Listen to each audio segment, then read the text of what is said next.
Yo, what up? It's me, Trav, coming at you with another video. Today, I will be talking about the classes that are available in Vanilla WoW.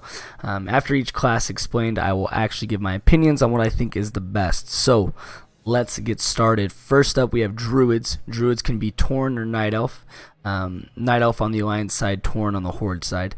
They're also what you'd call a hybrid class. They can tank, do damage, or heal. Specializations are Balance, Feral, and Restoration. They bring a number of utility spells, with the main being Rebirth, which actually allows them to resurrect a friendly target during combat. This has a very long cooldown. Keep in mind, when you're doing things like PvP, they're strictly flag carriers. Obviously, other people try and do different things like damage and heal and all that stuff, but most of the time they're stuck doing flag carrying. Next up, we actually have what are called Hunters. Hunters are the only class that can effectively use ranged weapons, so bows, guns, and crossbows, as a primary damage.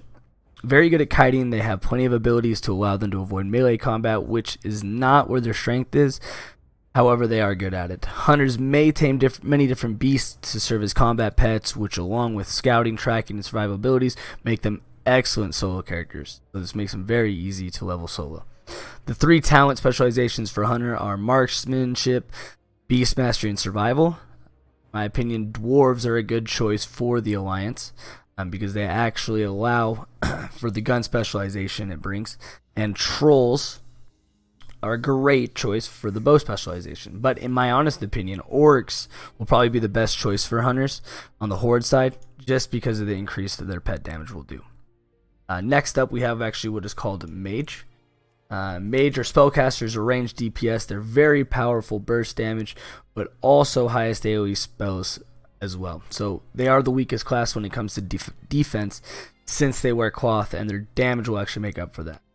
They bring one of the strongest crowd control spells as well. Polymorph. It turns the enemy into a sheep that doesn't allow them to control their character for a certain amount of time. They can also conjure food and water for friendlies, which makes leveling very easy. Their talent tree includes Fire, which uses many area of effects or AoE and burst damage.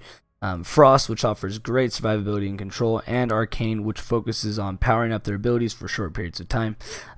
Each of their talent trees are sure to provide different unique fighting styles. So next up, we actually have Paladins, or what are called Holy Warriors, and they are a hybrid class. They can deal melee damage, tank, or heal. Paladins are very strong group support and buff abilities, arguably one of the best buffing and support classes in the game. They can wear heavy plate armor and carry shields, but are also efficient single target healers, which combine and produce their renowned durability in combat. With talent specializations and equipment selection, Paladins can actually fill the role of melee DPS, tank, off-tank, or healer, and excel when called upon to spot fill for any of the roles in a group set. Their talent trees are Holy, Retribution, and Protection. Paladins are exclusively an Alliance class, but in my opinion, humans are the best choice for Paladins because of the increased Spirit, which gives you mana and health regen, and the Sword and Mace skill increase. Next up, we actually have Priests. Priests are probably the best healing class in the game. Priests can be powerful in healing a single target or many people at once. Priests have a variety of utility spells such as Mind Control, which allows them to actually mind control an enemy and move them around and control their body. And the extremely useful Dispel Magic and Cure Disease. This is huge in raids. Priests are known for their shields, as they can be used to prevent damage to both themselves and allies, providing a very efficient healing experience. Priests can also specialize in offensive shadow magic, which is gaining the ability to consume shadow form, and at higher levels regenerating mana quickly for their entire party. Their talent trees are Holy, Discipline, and Shadow. Next up, we have Rogues.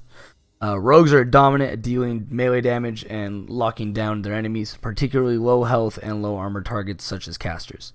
Stealth gives them an advantage and allows them to start a fight on their own terms. Other important abilities include like lock picking and handling of poisons. Another perk of the rogue is their ability to stun and incapacitate a target for a long period of time. Very strong in PvP.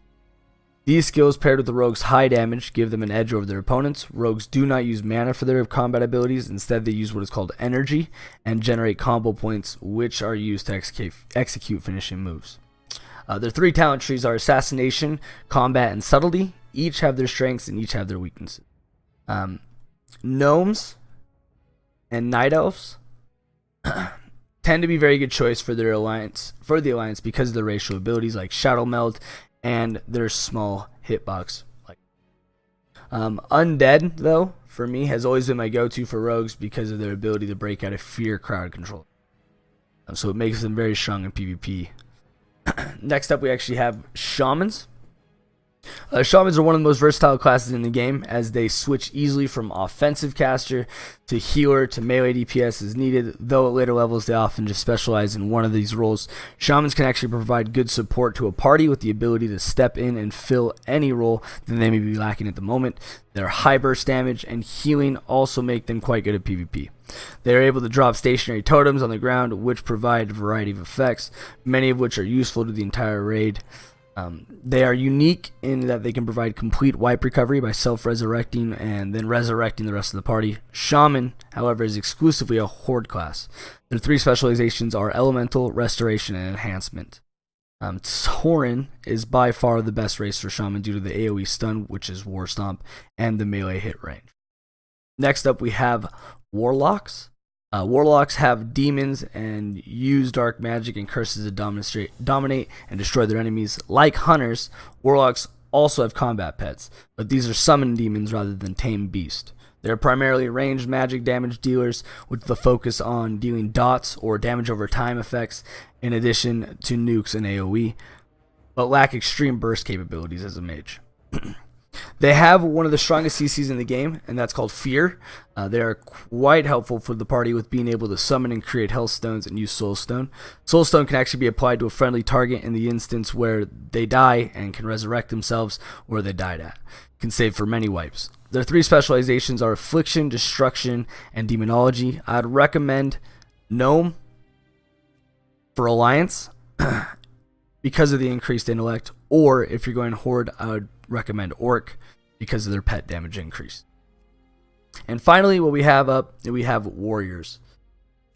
Warriors are a close combat melee fighter and usually fill the role of primary tank or off tank, as they are able to both withstand and inflict heavy physical attacks. Warriors have the most versatile means of generating threat and keeping aggro off other characters.